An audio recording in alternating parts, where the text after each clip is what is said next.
a beacon.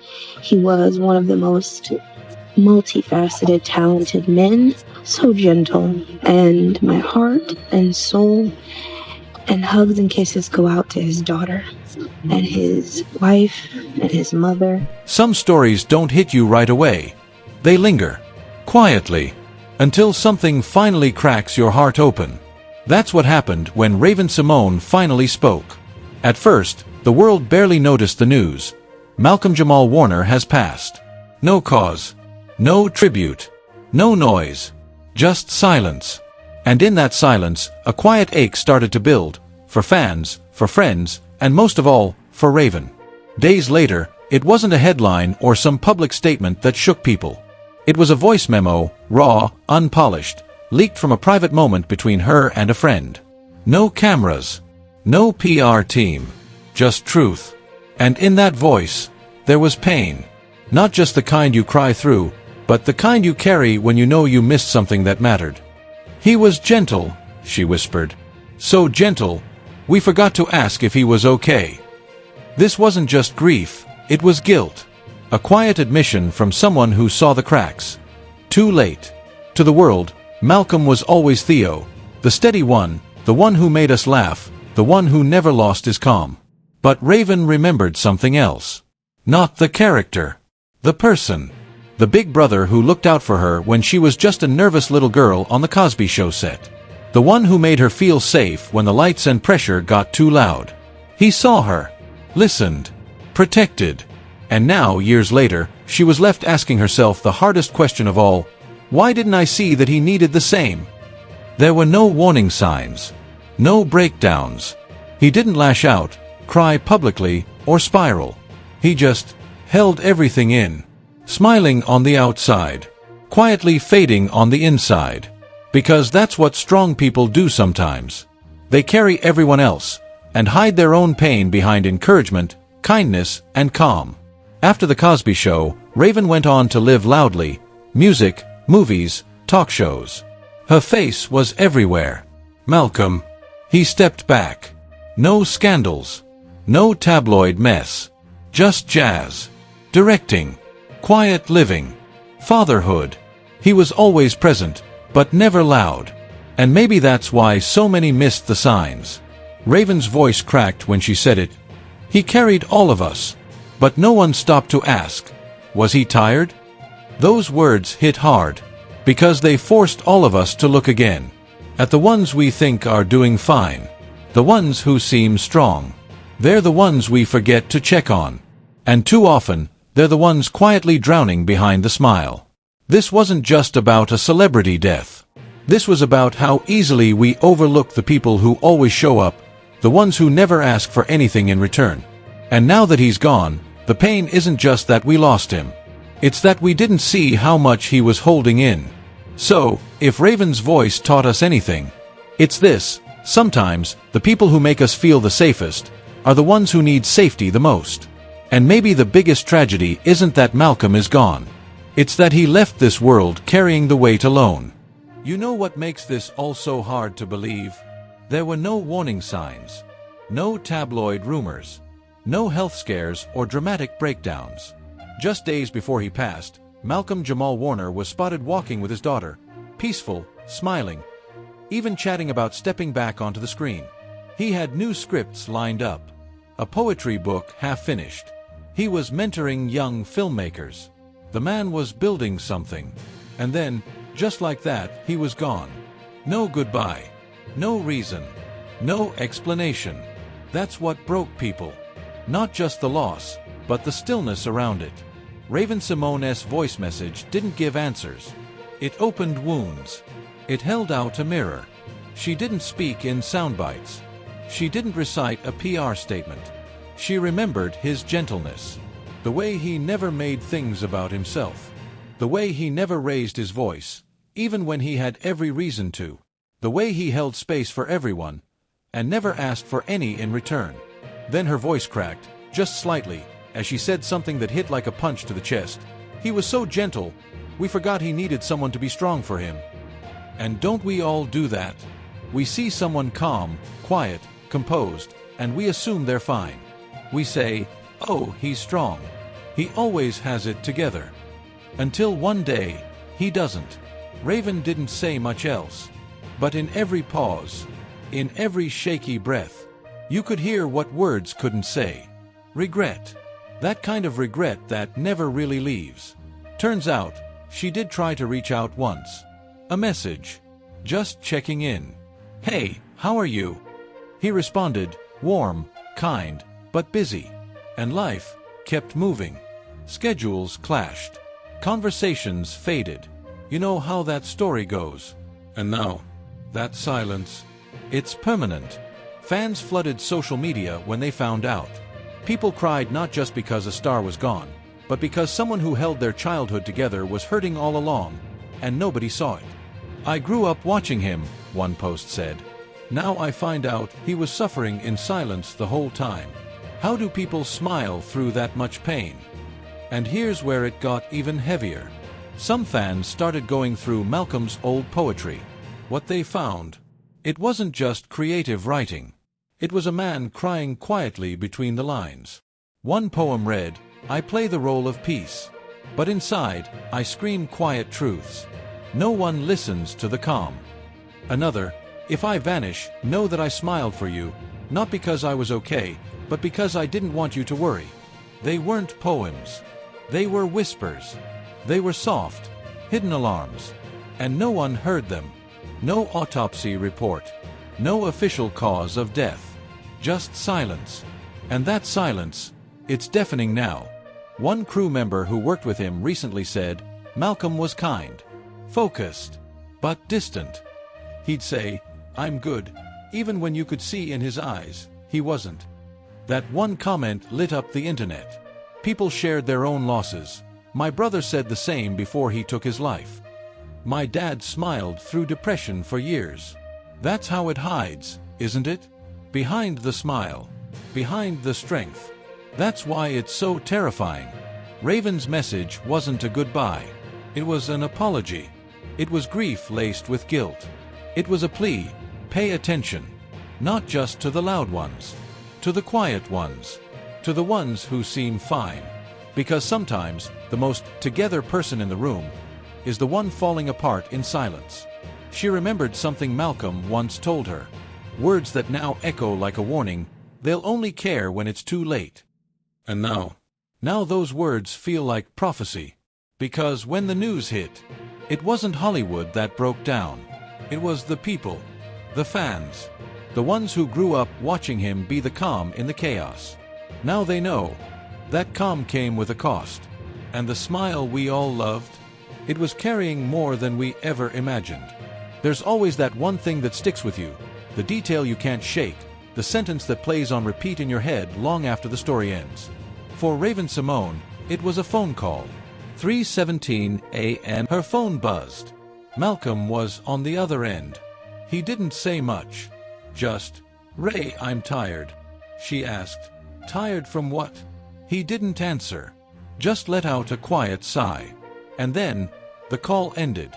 She never called back. At the time, it felt strange, but not alarming. Malcolm was poetic. He had his moods.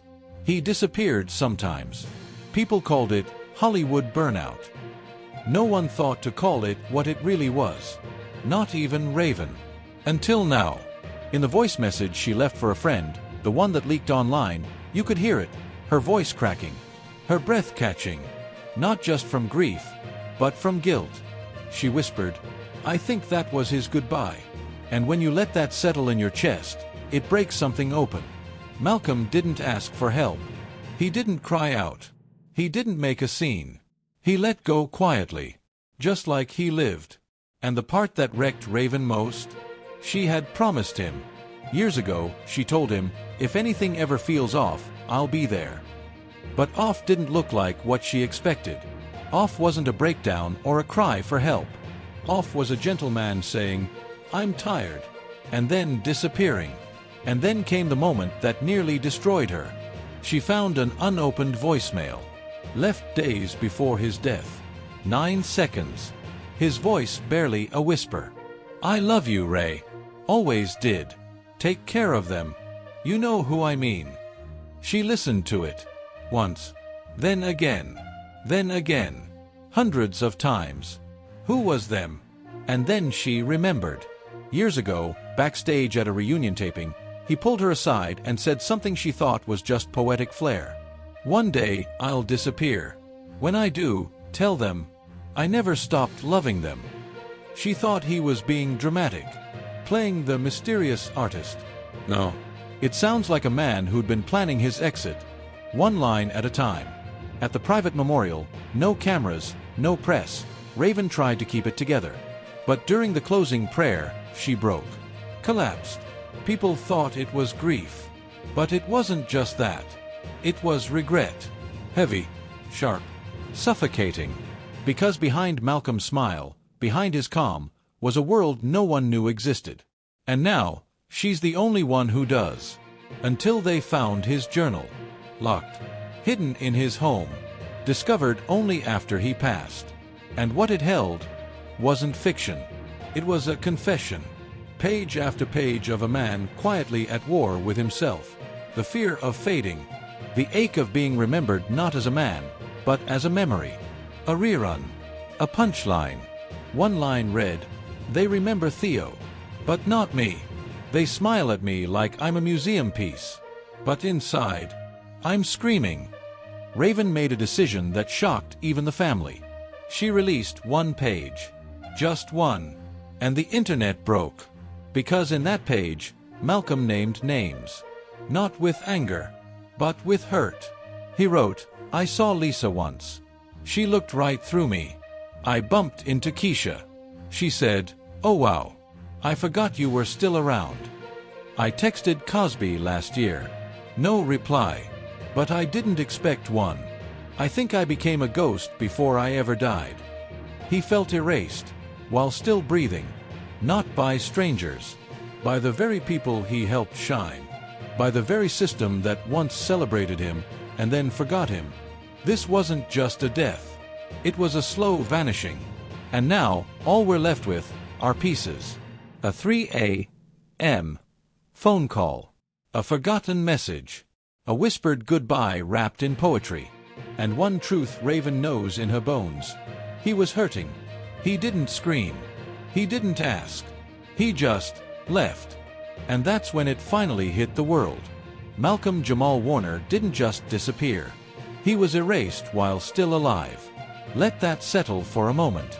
How do you carry the weight of a nation's nostalgia when you're falling apart inside? The truth. You don't. And Malcolm didn't. When Raven released that single journal page, it spread like fire. 20 million views in just 6 hours. Celebrities began speaking out, one after another. Oprah, Taraji, Zendaya. Even Donald Glover posted, "He walked so we could exist, and we let him walk alone." Suddenly, everyone had something to say. The Emmys rushed out a posthumous tribute. Netflix announced a full retrospective. The Cosby Show started trending again, not for its comedy, but for the quiet tragedy behind its brightest star. But Raven, she wasn't moved by the noise. No trending topic could undo the truth she now lived with. No tribute could patch the crack in her soul. She ended her voice message with a line that now echoes across the internet. "I wasn't just his friend. I was his last line. And I missed the call." It's everywhere now.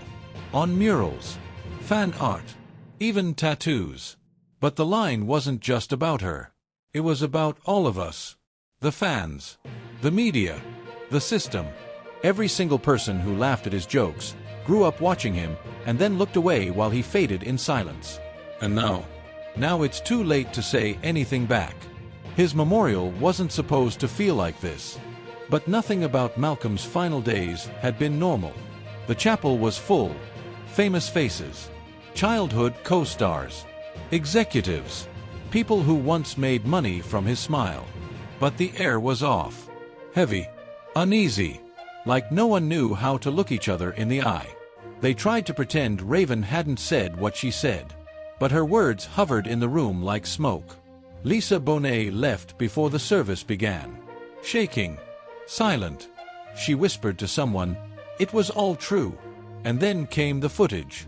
Clips never seen before.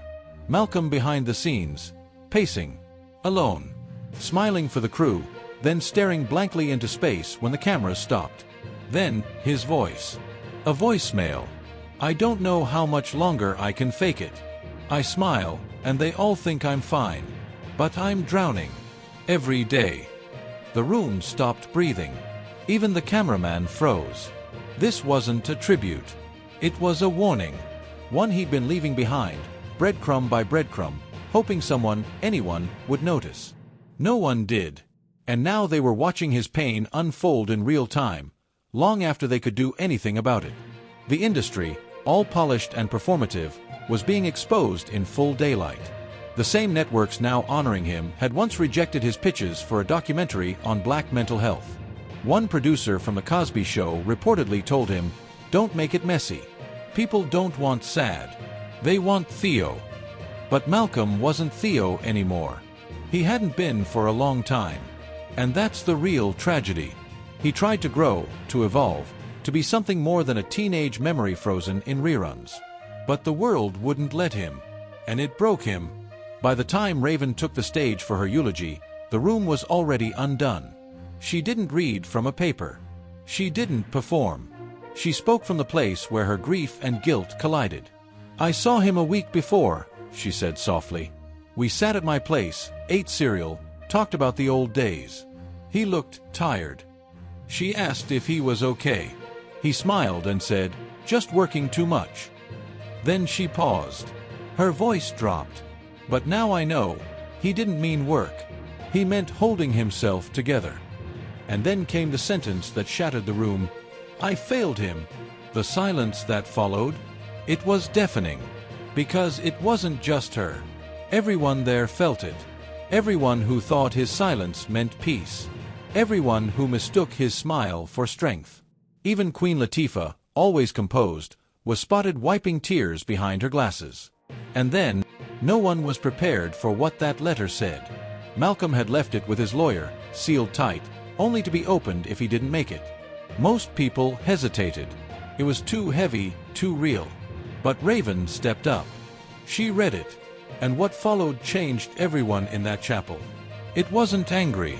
It wasn't bitter. It was a quiet, heartbreaking confession from a man who felt like he'd been slowly erased. Forgotten. Not by enemies, but by the very people who once cheered him on. He wrote about how the spotlight faded and so did the check-ins. The calls stopped. The hugs turned into polite nods. And the kid who once gave everything to make others shine, he just disappeared. He didn't blame anyone directly. He just wondered, was I ever enough without the fame? Then came the line that silenced the room. I gave the world my light, but no one ever looked for my shadow. At that moment, you could feel the air leave the room. People weren't just mourning Malcolm anymore. They were seeing themselves, their friends, their family, everyone wondering who they've overlooked, who's been quietly fading while smiling through it. From the back of the room, someone sobbed uncontrollably. It was Regina King. She had tried to stay strong, sitting in the last row. But that letter, it shattered her. And she wasn't alone. One person dropped to their knees. Another cried out, "We failed him." It wasn't just a memorial anymore. It became a mirror. And the reflection was painful. News anchors called it a celebration of life. But those who were there, they knew better. It was a reckoning. And it was only beginning. Then, 2 days later, everything exploded. A sealed legal document was leaked. An old lawsuit Malcolm had filed against a major television network, one that never made headlines. It accused the network of emotionally abusing him as a child actor, of using him, of breaking him down and throwing him aside when he no longer brought in views. The case had been silenced. NDA. Confidential. Quiet payout. But the pain, it never left. It followed him until the end. He couldn't speak about it, not even in death. But Raven did. And now, the internet isn't staying silent either. Hashtag Justice for Malcolm, hashtag Protect Child Stars, they're everywhere now. People are finally watching those old interviews and realizing the signs were always there. He wasn't weird or awkward. He was screaming for help, and no one listened. No. It's too late. He's not here to feel the love. Not here to see the movement. He left this world thinking no one cared. And maybe that's the part that stings the most. You know, people forget this. Behind every perfect smile on camera, there could be someone struggling to breathe off camera. Someone who gave the world their best, hoping someone might one day ask how they were really doing. Malcolm's story, it isn't just a sad Hollywood tragedy. It's a warning. It's a cry from the past. That silence isn't always peace. Sometimes it's pain, barely holding it together. Then came Erica. In a final interview, she was asked how she felt about it all. She tried to play it cool, but her voice cracked when she said, "I just wanted peace. I never got peace." And you could see it. In her eyes. In the way her hands trembled slightly. This wasn't just grief. It was years of pretending the hurt didn't scar. As for Meneses, he vanished. No statement. No remorse. Just gone. The kind of quiet that feels loud. But the streets don't forget. And the internet never sleeps. This story, it's no longer about just one actor or one tragedy. It's about the system, the manipulation, the power games, the lies told to protect brands instead of children. Yendi's face leaving the courthouse told the whole story. Puffy eyes, smeared mascara, shaking hands. She thought she could manage the truth. But when it finally landed, it crushed her. This wasn't just about losing a person. It was about losing trust. About realizing the image they built together wasn't real, not the way people thought. Now you know. Now we all know. So the question is, what will we do with it? If Malcolm's story shook something in you, don't stay quiet. Say something. Share it. Start the conversation. Because truth has a way of showing up, even when people try to bury it behind shiny PR and a fake reunion special. This isn't over. Not even close.